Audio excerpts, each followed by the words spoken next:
This has been a fantastic year for me. 6 new major parks, 26 new roller coasters, well over double my credit count at the end of 2023.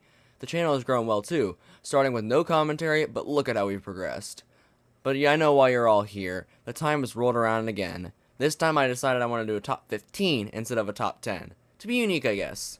Enough talk, let's get started. First, let's start off with some honorable mentions, coasters that just barely missed the list. First off, we have Zambezi Singer at Worlds of Fun. Next, we have Big Bear Mountain at Dollywood. And lastly, we have Wild Eagle at Dollywood. These are all great rides. Zambezi Singer mainly jumped significantly in rating. Our review for that will be coming out soon. Big Bear is a fantastic family coaster, and Wild Eagle is a very fun B&M wing. Starting off the list at number 15, we have Wildfire at Silver Dollar City. This ride is fun, but not incredible. The highlight being the massive 120-foot drop. Great floater in the back, nice positives here and there, just not a lot of force on the inversions. But one thing this ride does phenomenally is the location. Oh my gosh, this might be the most beautiful setting for a roller coaster. This ride is a solid 6.5 for me. Next up at number 14, we have Powder Cake at Silver Dollar City. This ride just has a bit of bias from me, as it was my first launch coaster, and it has a good launch at that. Pretty good floater across the airtime hills, and has some solid laterals on the slightly banked turn into the lift hill. This ride is a 7 out of 10 for me. Next, you have a ride with a better launch and the first new roller coaster on this list. At number 13, Rockin roller coaster at Hollywood Studios. This ride is the best launch I've ever experienced. The closest thing I've experienced to a Gerstlauer LSM launch. This ride has great inversions, but the rest of the layout leaves a bit to be desired. And it's a bit rough in the valleys too. I'll give it a 7 out of 10.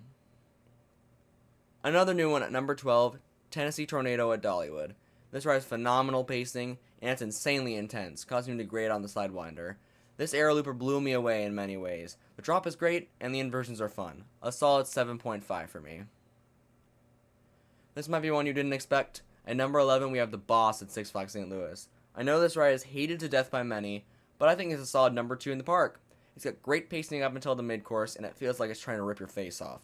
I love that in the coaster. The roughness is almost unbearable, but it's not as bad as others say. This ride is a 7.5 out of 10 for me. We've finally made it to the top 10, the best of the best I've ridden, and kicking it off at number 10, we have Expedition Everest at Animal Kingdom. This ride is probably the most beautiful theming I've ever seen on a roller coaster.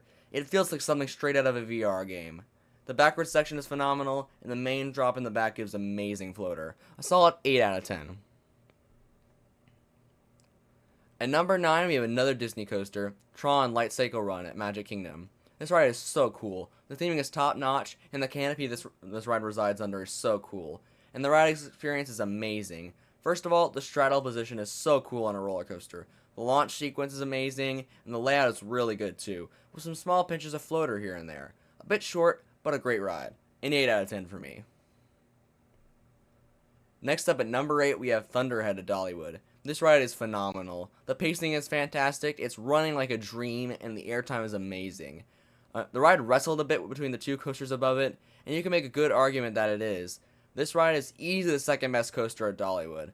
This coaster is a 9 out of 10. At number 7, we have Mamb at Worlds of Fun. This ride might be a bit too high, but I don't care. This ride has incredible floater in the first half with a drop in the massive 180-foot airtime hill. The helix is pretty intense, and the finale, constant ejector. It's insane. A solid 9 out of 10. At number 6, we have another Worlds of Fun coaster, the best coaster at that park. Prowler is the best GC I've ever ridden. Fantastic airtime, non-stop pacing, the drop is phenomenal in the back row. Over the summer, I managed to get 16 night rides in one night for Prowler's 15th year anniversary. This ride is a 9.5 out of 10. Now we have the top 5. Every single ride here is a 10 out of 10. Starting that off, we have Mr. Freeze Reverse Blast at Six Flags St. Louis. This ride is incredible. The pacing is amazing, the first launch is great, and the inverted top hat's incredible. The overbank is fun, and the vertical spike is amazing. This ride is a marvel of engineering, and I love it. Next up at number 4, we have Time Traveler at Silver Dollar City. This ride is phenomenal. The drop out of the station is heavenly, giving incredible ejector airtime. The inversions are so fun. The SL towards the end is absolutely insane. Silver Dollar City and Mock Rides knocked it out of the park with this one. At number 3 we have the fantastic Lightning Rod at Dollywood. This ride was surreal. I didn't think I'd get to ride this so soon in my coaster enthusiast journey. Sadly, after the launch was removed. The ride is still fantastic, the layout is amazing, the first wave turned the quad down. This ride is amazing. It could have been a bit faster, and it was on the rougher side, but who cares? Next at number 2, we have one of the coolest things I have ever done. Guardians of the Galaxy Cosmic Rewind at Epcot. Where do I even begin? The layout's incredible, mind you, spoilers for the ride coming up. The backwards launch is amazing, the rotating cars, the theming. My gosh, there is nothing I'd fault this ride for. A perfect ride.